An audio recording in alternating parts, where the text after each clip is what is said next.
The market economy expanded in the early 1800s. This was very much encouraged by important innovations in transportation and communication. For example, the steamboat, the Erie Canal, the railroads, and the telegraph. This also allowed for more westward migration, as well as expansion of slavery into the West and the Deep South.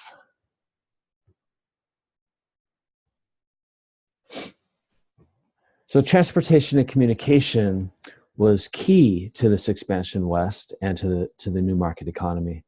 The steamboat was invented in the late 1700s and became more important throughout the early part of the 1800s. It was important because it could transport cotton up the Mississippi River to the northern textile manufacturers in the East.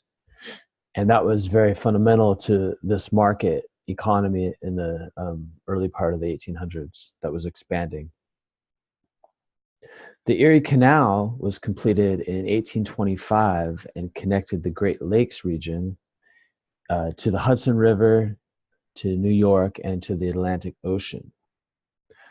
The railroad started to become important by the 1830s and expanded significantly throughout the rest of the country. And you could see the expansion of the railroads here from 1830 through 1850, and it continues to grow throughout the rest of the century. The telegraph, which was invented in the 1830s, made instant communication possible throughout the country, and people could speak through Morse code and deliver messages instantaneously. These inventions opened up new lands for settlement in the West and significantly lowered the transportation costs, which meant that people were linked to markets in which they could sell or buy products or their goods through national markets. So things could be, finished products could be transported into the West from the East Coast, or crops, especially cotton, could be transported from the West or the Deep South into the North and into the East.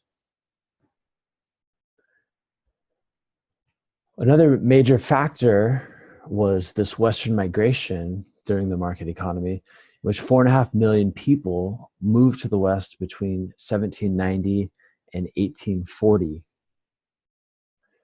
Most of this migration occurred right after the War of 1812, and new states emerged. Indiana, Illinois, Missouri, Alabama, Mississippi, Louisiana, and Arkansas all became new states between 1812 and the 1830s. And this idea of manifest destiny became important, which assumed that the United States was entitled to all the land of North America, all the way to the Pacific Ocean. Not only that it was the God-given right of Americans to expand to the West, but it was also their obligation and duty to expand the nation and democracy and the republic. With this expansion west and better transportation with the steamboat and railroads, Cotton Kingdom grew well into the West and into the Deep South, with the northern factories having a great demand for cotton because of the textile industry in the Northeast during this market economy and the growth of the market revolution.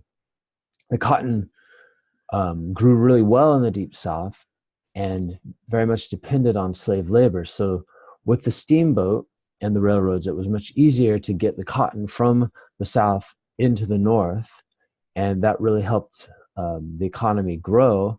And not only that, the United States was exporting a lot more cotton to Europe, especially Britain, for their textile industries.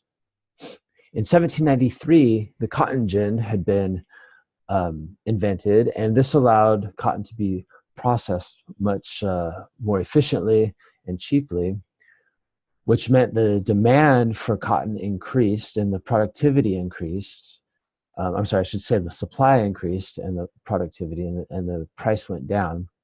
So 1 million slaves were moved into the Deep South to facilitate more cotton production. Ultimately, then, slavery didn't start to decline whatsoever in the 1800s, as some people had hoped, but rather it continued to expand and thrive throughout the early 1800s all the way up to the Civil War, expanding into the Deep South and into the West.